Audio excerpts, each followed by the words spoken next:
कि ये पीढ़ी 21वीं सदी की पीढ़ी ये सिखाने से नहीं सीखेगी, ये दिखाने से सीखा करती है। अरे जैसा तुम करोगे वैसा बच्चे करेंगे, जैसा तुम दिखाओगे बच्चे वैसा ही। अब सिखाओ मत, इन्हें करके कुछ दिखाइए। यदि आपने दिखा दिया, मालूम है बच्चे कैसे होते हैं? ये जो कैमरा लगाना मेरे सामने, टीवी का कैमरा, कभी छोटे बच्चों को देखना जो पलंग पे लेटा रहता है, वह बोलता कम है, वह देखता ज्यादा है। छोटे बच्चे किसी भी चीज को बड़ी टकटकी लगा करके देखा करते हैं। हमारी पलकें झपक जाएं लेकिन बच्चों की पलकें नहीं झपका करती हैं, बड़ी टकटकी लगा के देखते रहेंगे देखते रहेंगे। आप सोच रहे हैं कि ये देख रहा है, अरे वो देख रहा नहीं, वो इस कैमरे की तरह निगाहें टकटकी लगा करके देख रहा है। और जो जो बच्चा देख रहा है वो उसके दिमाग में रिकॉर्ड होते चले जाता है, और जो जो रिकॉर्ड होता है वही उसका व्यवहार। अभी कैमरा मुझे देख रहा है, बिल्कुल टकटकी लगा, यहाँ वहां नहीं देख रहा है, और अभी कुछ नहीं बोल रहा, चुपचाप खड़ा है। और जब मैं चुप हो जाऊंगा फिर ये बताएगा कि मैंने कैसा एक्शन किया, मैंने क्या बोला। अरे कैमरा अपनी तरफ से कुछ नहीं बोलता, जो बोलता है वह हमारे को देखकर बोलता है। और बच्चे अपनी तरफ से कुछ नहीं सीखते, जो भी सीखते हैं वह परिवार को देख करके सीखा करते हैं, हमारे व्यवहार को देख करके सीखा करते। हमारे घर में कैसा व्यवहार, एक पति बार बार झुंझलाएगा, बात बात पर उत्तेजित होगा। मैं आपसे पूछता हूं, सोचो बच्चा क्या रिकॉर्डिंग करेगा। एक बात ध्यान रखिए, जब तक औलाद नहीं हुई है तब तक जो करना है कर लो, और जिस दिन किसी औलाद को जन्म दे दो तो माँ बाप बनने का रोल अदा आपको करना चाहिए, शिक्षक बनने का रोल अदा आपको करना चाहिए। माँ की गोद बच्चे की प्रथम पाठशाला हुआ करती है। स्कूली ज्ञान के भरोसे मत रहना। स्कूलों में तो केवल डिग्रियां पकड़ा दी जाएंगी, स्कूलों में डॉक्टर बनाया जाएगा, इंजीनियर बनाया जाएगा, वकील बनाया जाएगा, स्कूलों में आईएएस आईपीएस अफसर बना दिया जाएगा। लेकिन ध्यान रखना, स्कूलों में डिग्रियां मिलेंगी, तुम्हारे बेटे को डॉक्टर इंजीनियर बना देंगे, लेकिन एक बात ध्यान रखना, स्कूल की शिक्षा डॉक्टर और इंजीनियर बनाती है, माँ बाप की शिक्षा एक अच्छा इंसान बनाया करती है। आप अपने बच्चे को अच्छा इंसान बनाइए, एक आदर्श व्यक्ति बनाइए। कैसा जीवन है? एक दादाजी को बच्चा जवाब दे देता है, क्या संस्कार है आपके घर में? विचार करिए, सोचिए आप। एक दादाजी को बच्चा जवाब दे रहा, मैंने दादाजी से कहा कि दादाजी ये जवाब दे रहा है आपको। बोले क्या करूं महाराज, सुनता ही नहीं है। एक बोलो तो 1000 सुनाता है। मैंने कहा तुम कैसे दादाजी हो? बोले महाराज पूरे जीवन में मेरे बच्चे ने कभी मुझे जवाब नहीं दिया होगा, जो पोता मुझे जवाब देता है। मैंने कहा एक काम करो, जब ये तुम्हें अनर्गल बोले हो, जब तुम्हें जवाब दे, एक चांटा गाल में जोर से बच्चे को मार देना चाहिए। बोले महाराज कई बार मन होता है लेकिन मारने की हिम्मत नहीं होती। मैंने कहा क्यों? बोले मुझे डर लगता है कि बच्चा पलट के मुझे चांटा ना मार दे। आप सोचिए, विचार करिए, क्या संस्कार दिए हैं आपने। अरे तुम्हें दादाजी होने का हक किसने दे दिया कि एक पोते से आपको डर लगता है? नहीं मेरे भाई, ऐसे बच्चे एक आदर्श व्यक्ति तो नहीं बन सकते हैं।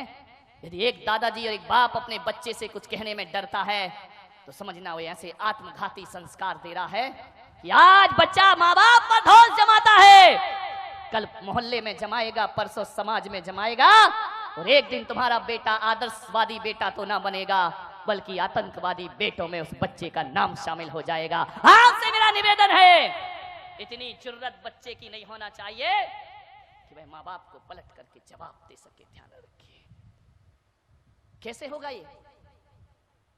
जब पति पत्नी रात दिन झगड़ते रहेंगे, लड़ते रहेंगे, जब आप अपने माँ बाप को जवाब देंगे तो औलाद भी तुम्हें जवाब देगी। ध्यान रखिए, बच्चे वही करते हैं जो तुम करते हो। ध्यान रखिए, आप सोचते हो कि बुढ़ापे में हमारा बच्चा हमारी सेवा करे, एक अच्छा बेटा बने, तो आपसे मेरा निवेदन है कि आज से ही अपने घर में बुजुर्गों का सम्मान करना सीख जाइए। अरे मैं कहता हूं कि अपनी भाषा पर विशेष ध्यान दीजिए। आदमी इतनी अनर्गल भाषा बोलता है कि वह भाषा एक दिन उसकी आदत बन जाती है, और ये आदत ब्लड में जाकर के घुल जाते हैं संस्कार, फिर वही उसकी जिंदगी बन जाती है। आदर्श व्यक्तित्व बनिए, भाषा का सामुदायिक आदर्श होना चाहिए।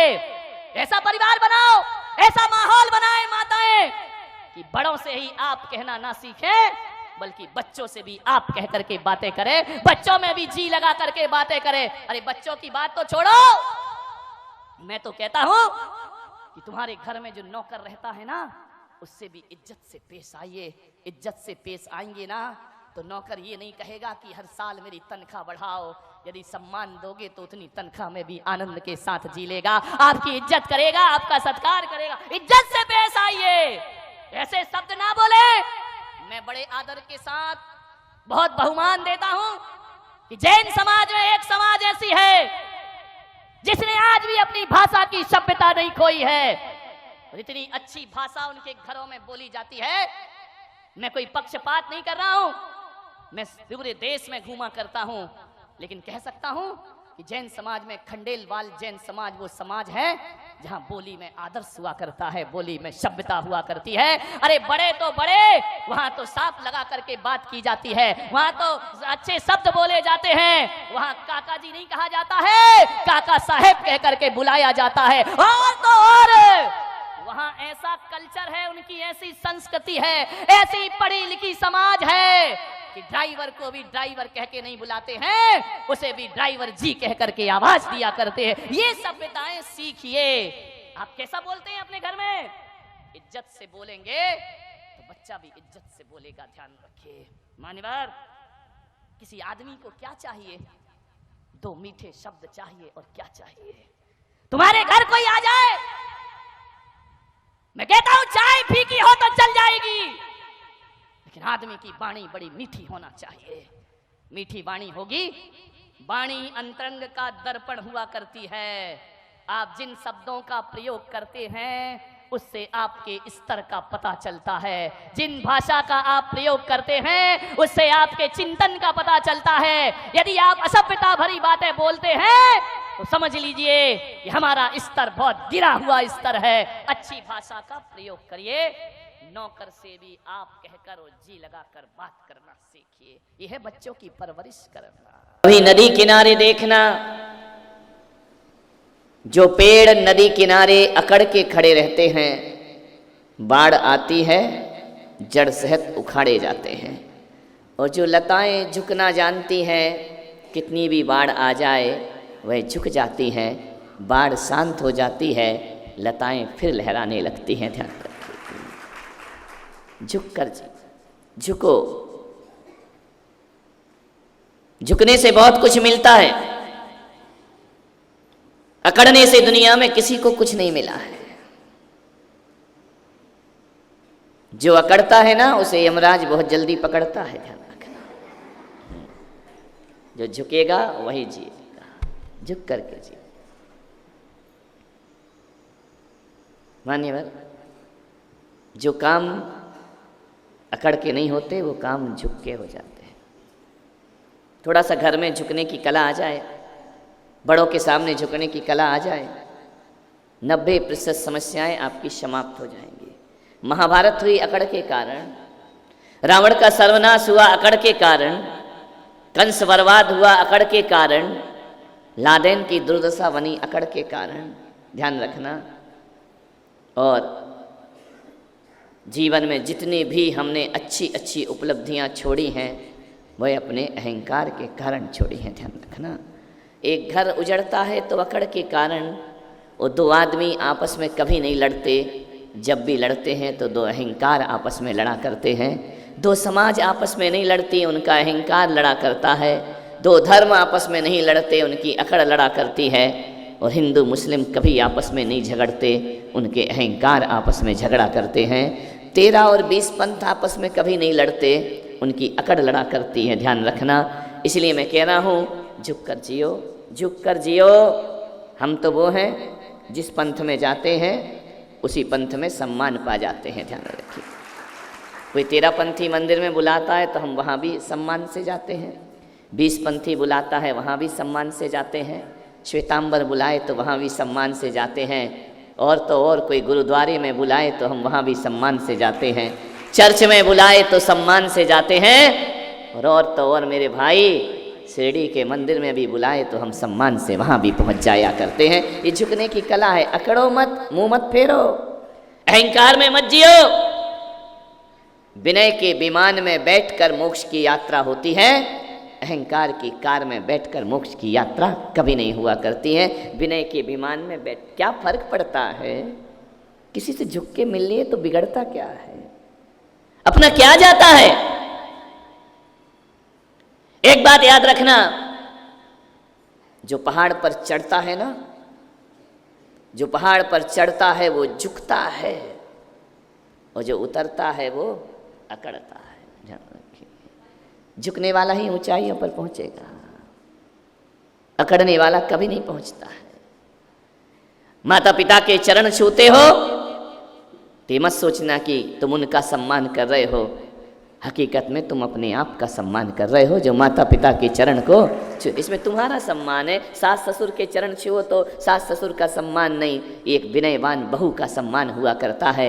और अपने समाज में बड़े बुजुर्गों के चरण छू लो तो मान उनका नहीं बढ़ता, मान अपना बढ़ जाता है, बहुमान अपना हो जाया करता है। जितना झुकोगे उतना दुनिया के दिलों में राज करोगे। एक बात याद रखना, कीमती से कीमती पायल, पायल जानते हैं क्या बोलते हैं? पायल ही बोलते हैं ना, ठीक है। पायल में ही सब घायल हैं, क्या कर सकते हैं।